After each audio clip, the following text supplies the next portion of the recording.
In the mid-1970s, Oakland County, Michigan, was the image of American suburban safety. Tree-lined streets, quiet neighborhoods, and families who believed their children could ride bikes freely without fear. By 1976, that illusion was about to collapse.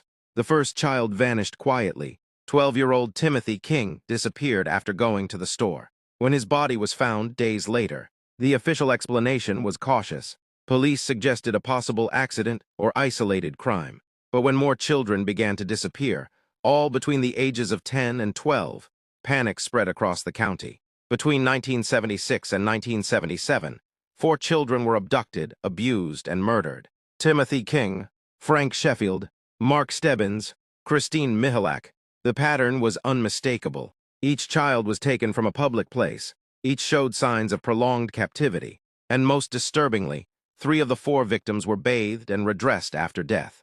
This detail horrified investigators. The killer was not impulsive. This was someone organized, methodical, and disturbingly calm. Someone with access to private spaces, someone with time. Police formed one of the largest task forces in Michigan history. Thousands of tips poured in. Parents refused to let children walk alone. Schools canceled outdoor activities. Fear became part of daily life. Then came the tapes. One victim's family received a phone call from a man claiming to have information. His voice was calm, almost polite. He referenced details only the killer would know. The call was recorded, but despite extensive analysis, the voice was never matched to a suspect. As the investigation deepened, attention turned toward something even more unsettling: possible involvement of someone with law enforcement knowledge. Evidence was mishandled. Leads were compartmentalized. Departments stopped sharing information. Federal agencies stepped back. No clear explanation was ever given. By the late 1970s, the killings stopped as suddenly as they began. No arrests were made. No killer was named. Families were left with grief and a growing suspicion that the truth was being buried.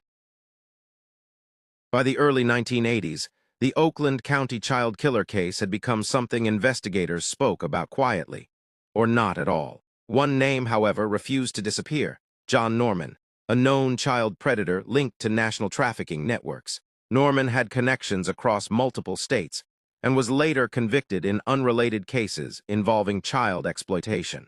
Several witnesses placed Norman near Oakland County during the time of the murders.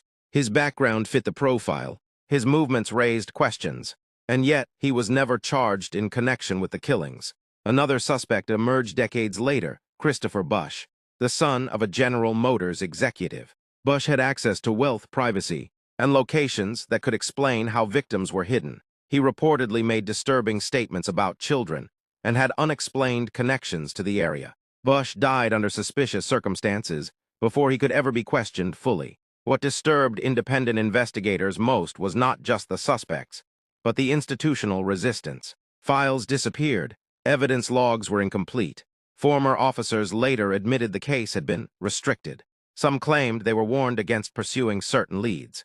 In the 1990s, renewed interest brought fresh eyes, but no fresh cooperation. Families pushed for DNA testing. Requests were denied or delayed. Tapes were missing. Physical evidence had degraded or vanished. The question became unavoidable: was this incompetence or protection? Today, the Oakland County child killer remains unidentified, but many investigators believe the truth exists within sealed files and forgotten rooms. The killings may have stopped, but the silence never did.